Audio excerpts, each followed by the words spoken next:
Hey, hey, hey, welcome back to the Deep Dive English Podcast. I'm Hallie. And I'm Matt, and okay, I have to say, today I am very excited about our topic because it's something that I genuinely think about a lot, like in real life. Oh, really? More than usual? Yeah. Okay, so I was at this work event last week. One of those things where you walk in and there's like 40 people you don't really know, and there's a table with snacks in the corner, and everyone's kind of hovering. Oh, no. Yes, I know that feeling. The hover zone. The hover zone, exactly. And I just stood there for like a full 2 minutes eating a tiny cracker alone, pretending to check my phone. Okay, I've done that. I think everyone has done that. Right? And then someone finally came up to me and said, "Hey, how do you know the host?" And suddenly we talked for like 40 minutes. Wow, one question, 40 minutes. One question, 40 minutes. And that's kind of what today's episode is all about. Because that moment, that first question, that little opening, that is small talk. And it is a skill, a learnable skill. It really is. And if you're learning English, whether you're B1, B2, wherever you are, this is honestly one of the most useful things we can talk about because small talk happens everywhere at work, at school, at parties, on public transport, in a waiting room. Basically, anywhere two humans are forced to be near each other. Exactly. So today, we're going to go deep on this. We've got strategies from researcher Gretchen Rubin, new ideas from the Small Talk Playbook, a vocabulary section, and a listener challenge at the end. It's going to be a good one. Let's dive in. Okay, so first things first. What actually is small talk? Because I think a lot of people have a negative idea of it. Like it's fake, it's superficial, it's boring. Yeah, totally. There's this idea that small talk is the opposite of real conversation, like it doesn't matter. But here's the thing, and this is something the research actually supports, small talk is not the destination. It's the bridge. It's how you get from stranger to person I know, and you can't skip the bridge. Ooh, I like that. The bridge. Think about it like this. Imagine you're going on a road trip. You have a destination, let's say a deep, meaningful friendship, a great working relationship, a connection. But you don't start the car and immediately arrive. You have to drive, and small talk is the first few miles of the road. That's a really good way to put it. And I think what trips people up, especially language learners, is they feel like they have to be funny or interesting or impressive in those first few miles. Yes, and that pressure makes everything worse. You freeze, you overthink, you say nothing. So, what's the alternative? The alternative is to shift the focus. Instead of thinking, how do I seem interesting? Think, how do I make this person feel comfortable? Because small talk isn't about being interesting, it's about being interested. That's such a good reframe, and it takes all the pressure off you. Exactly. You're not performing, you're connecting. And that shift in mindset, that's where it all starts. All right, so we've got the mindset. Now let's get into the actual strategies because we've got a lot of them today. We do. 13 strategies total, 9 from Gretchen Rubin's research and 4 brand new ones from the Small Talk Playbook. Let's go. Okay, strategy number 1, and this is a classic. Comment on something you're both experiencing right now, the shared environment. Right, so if you're at an event, you comment on the event. If you're waiting in a queue, you comment on the queue. If it's raining outside and you both just walked in soaking wet, you comment on the rain. Ha, yes. Can you believe this weather is literally the most classic small talk opener in English? It really is, and the reason it works is because it's common ground. You're both experiencing the same thing at the same time. There's no awkwardness about whether the topic is relevant. It obviously is. And the key rule here is keep it positive or at least neutral. Don't start by complaining. Even if the weather is terrible, don't open with, "Ugh, I hate this." Try something like, "Wow, quite a day out there, huh?" Right, you want to invite a response, not close the conversation down. The goal is to open a door. Strategy 2, prepare before you go. This one's especially useful for introverts or for people who get nervous at social events. So the idea is simple. Before you go to a party, a work event, a networking thing, spend 5 minutes checking the news. Not for anything heavy or political, just something light and interesting that's happening in the world. Yeah, because when the conversation hits a lull, and it will, you have something to pull out. Like, oh, did you see that thing about the giant squid they found? Or whatever. Giant squid. That would actually be a great conversation starter. Right? Suddenly everyone's talking. The point is, having a couple of topics in your back pocket makes you feel less vulnerable, less likely to freeze. And as an English learner, this is doubly useful because you've also had time to think about the vocabulary you might need. You're not improvising completely from zero. Okay, strategy 3, and this is one of my all-time favorites. Instead of asking, what do you do, which is the default question everyone asks, try asking, what are you working on these days? Oh, this one is so good because what do you do puts people in a box. It assumes their identity is their job. And for a lot of people, that's a complicated question. Maybe they're between jobs. Maybe they don't like their job. Maybe their job is boring to talk about. But what are you working on is open. It could be a work project, it could be learning a new skill, it could be renovating their kitchen, it could be writing a novel. The person gets to choose what they want to share. And people light up when they talk about something they're genuinely engaged with, even if it's something small. That energy is contagious. Exactly. And from a language learning perspective, this question also teaches you something really useful, the difference between asking about identity versus asking about activity. Who are you versus what are you doing? The second one is almost always more interesting. Strategy 4, avoid dead-end questions. A dead-end question is one that can be answered in one word. Yes, no, fine, good. So instead of, did you have a good weekend, which gets you, yeah, pretty good, you ask, what was the highlight of your weekend? Right, that question forces a real answer. The person has to think, they have to choose something, and when they choose something, they're telling you what matters to them. And then you follow up on that. Like if they say, oh, I went to this amazing farmer's market, don't just go, oh, cool. Ask, what did you get? Do you go often? Is there a good one near you? Yes, follow the thread. That's the key. Small talk isn't one question and done. It's a series of small steps, each one building on the last, like climbing a staircase. The staircase of conversation. I like it. Strategy 5, ask about what they read, watch, or listen to.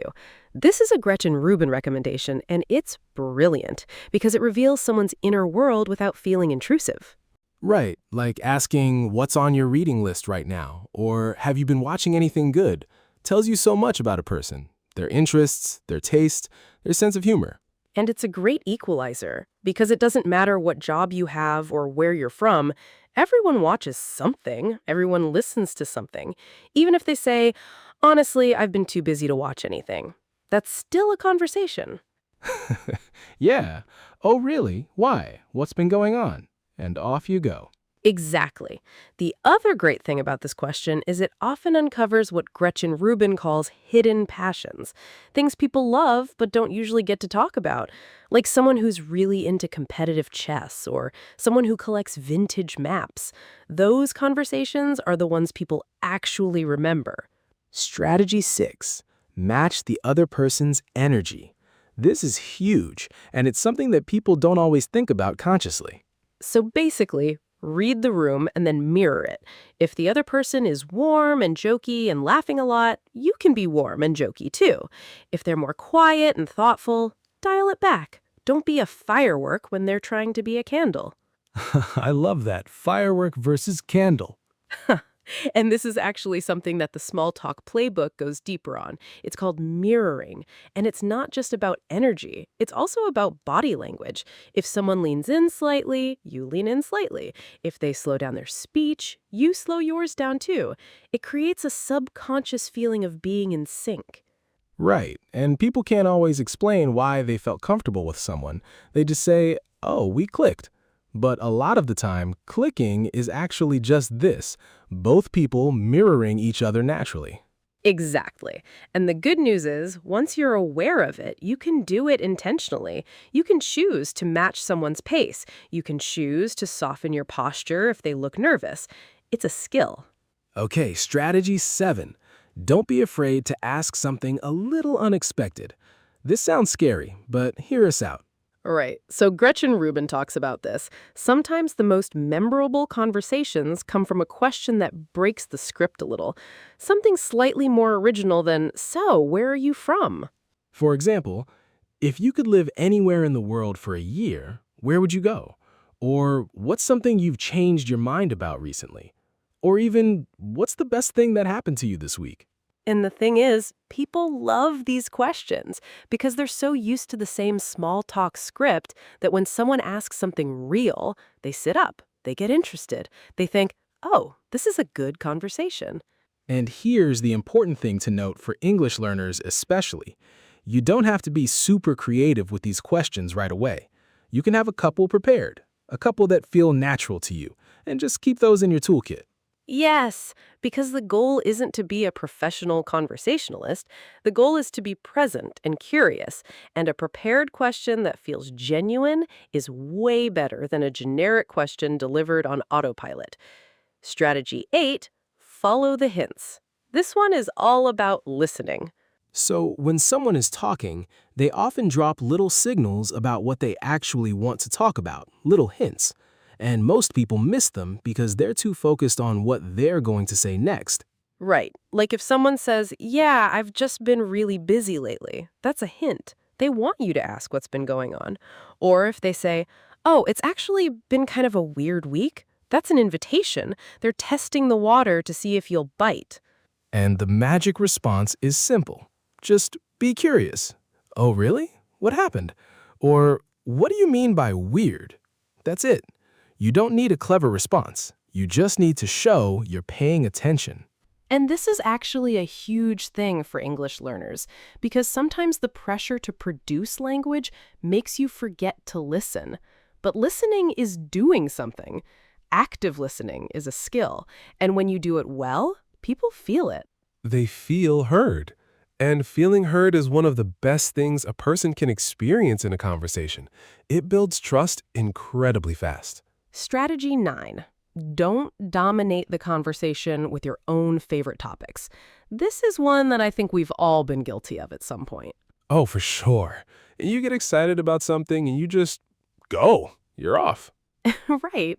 And the other person is just nodding along, maybe looking for an exit. So the rule is, even if a topic comes up that you absolutely love, share a little, maybe 30 seconds, and then hand it back. Ask them something. "What about you? Have you ever tried it?" Or, "I'd love to know what you think about that." It keeps the energy balanced and it shows you actually care about the other person's perspective, not just your own enthusiasm. Exactly. And here's a good self-check. If you've been talking for more than a minute without a question, it's time to pass the ball. Okay, so those were the 9 strategies from Gretchen Rubin's research. Let's just do a super quick lightning recap before we move on, yeah? Let's do it. Hit me. 1. Comment on the shared environment. 2. Prepare some topics before events. 3. Ask what they're working on. 4. Avoid dead-end questions. 5. Ask about what they read or watch. 6. Match their energy. 7. Ask something a little unexpected. 8. Follow the hints they drop. 9. Don't monopolize with your own topics. Perfect. And now we're going into 4 brand new strategies from the Small Talk Playbook, which goes even deeper into the nonverbal and emotional side of connection. These are really good. All right, now we're moving into the brand new strategies from the Small Talk Playbook. And strategy 10 is about body language. Because here's the thing, small talk is not just words. Oh, this is so important. Studies show that something like 55% of communication is nonverbal. Your face, your posture, your gestures, they're all talking even when your mouth isn't. So, some key things. First, make eye contact. Not staring, that's creepy, but genuine, warm eye contact. It tells the other person, I see you, I'm present, I'm interested. Second, nod. It sounds simple, but nodding while someone speaks is incredibly powerful. It signals, I'm following, keep going, and it actually encourages people to share more. Third, open posture. Keep your arms uncrossed. Turn your body towards the person. Don't check your phone. These are all subconscious signals that you're open and engaged. And fourth, Smile, genuinely, not a fake customer service smile, a real one. Even in a difficult language situation, a warm smile communicates so much. It says, I'm friendly, I'm safe, you can relax around me. For English learners, this is actually really empowering because even on days when you can't find the right words, your body language can do a lot of the heavy lifting. Strategy 11, and this one is about something most people dread: silence, the awkward pause. Yes, that moment when the conversation just stops and you can hear the ambient noise of the room and everyone seems very far away. That's so real. Okay, here's the thing. The Small Talk Playbook has a really useful reframe for this. Silence is not a failure, it's a breath. Every conversation has pauses, and that's completely normal. The problem is when we panic and fill the silence with something random that takes the conversation nowhere. Right, like suddenly talking about the weather again, even though you already talked about the weather. Exactly. So instead, try this. When there's a pause, take a beat, take a breath, and then redirect by going deeper on something that was already said. Like, going back to what you said about your trip, what was the most unexpected thing about it? That's so good. You're not starting over, you're going deeper. And going deeper almost always feels more interesting than changing the subject.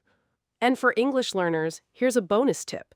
It is completely okay to say, let me think about that for a second. Native speakers do this all the time. It makes you seem thoughtful, not slow. It actually builds respect. Strategy 12 is one that might feel a little scary at first. It's about vulnerability, sharing something small and real about yourself. So, the Small Talk Playbook talks about this a lot. The idea is that small talk doesn't have to be shallow. You can be genuine from the very first exchange. And one of the most powerful ways to do that is to share something a little personal, just a tiny bit, early in the conversation. Not deep, dark secrets, obviously, but something honest. Like, I have to be honest, I'm a little nervous at these things. If you say that at a networking event, what happens? Usually, the other person says, me too. And suddenly, you're both real humans instead of two people performing professionalism at each other. Exactly. Or it could be something simple, like, I'm really bad at remembering names, so I'll probably ask you again later. Sorry in advance. That's vulnerable. It's honest, and it's disarming. People respond to authenticity because everyone is slightly nervous in social situations. When someone admits it first, it gives everyone else permission to relax. And for English learners, being honest about your language journey can actually be a great conversation starter too. I'm working on my English, so please be patient with me. People almost always respond to that with kindness and interest. And strategy 13, the exit strategy: how to end a small talk conversation. Oh, this is underrated because people focus so much on how to start conversations, but they forget that ending them well is just as important. Right. A good exit leaves the other person feeling good. It doesn't feel like you're running away. It doesn't trail off awkwardly. It's clean and warm. So the small talk playbook gives a simple formula. First, signal that you're wrapping up. Something like, well, I should go say hello to a couple of other people. This is a socially normal thing to say, and no one is offended by it.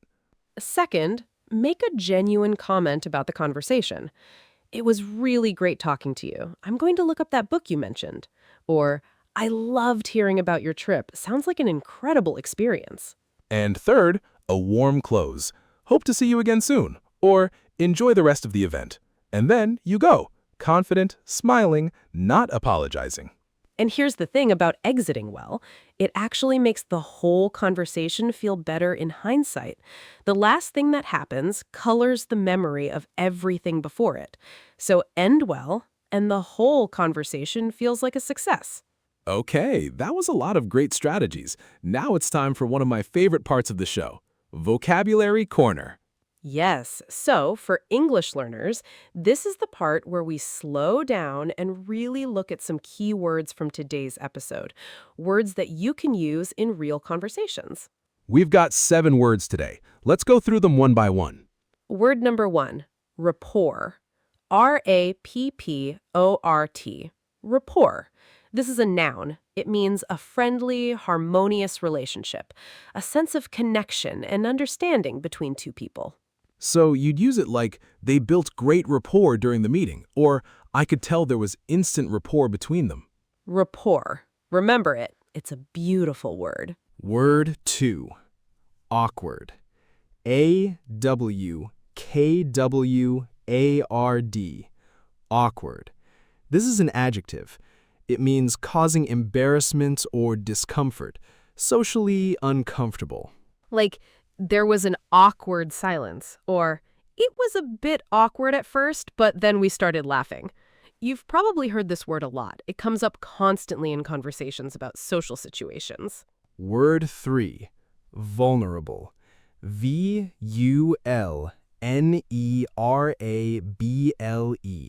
Vulnerable. Adjective. It means open to emotional risk, willing to show your real feelings, even though that can be scary. So you might say, it takes courage to be vulnerable, or she was vulnerable enough to share her real feelings. In small talk, being a little vulnerable, honest and real, actually makes people trust you more. Word 4. Lull. L-U-L-L. Lull. This is a noun. A lull in a conversation is a temporary pause or quiet moment, a break where the talking slows down. Example, there was a lull in the conversation, so I asked about her trip. You might also hear a lull in the storm or a lull in activity. It just means a temporary quiet. Word 5. Redirect.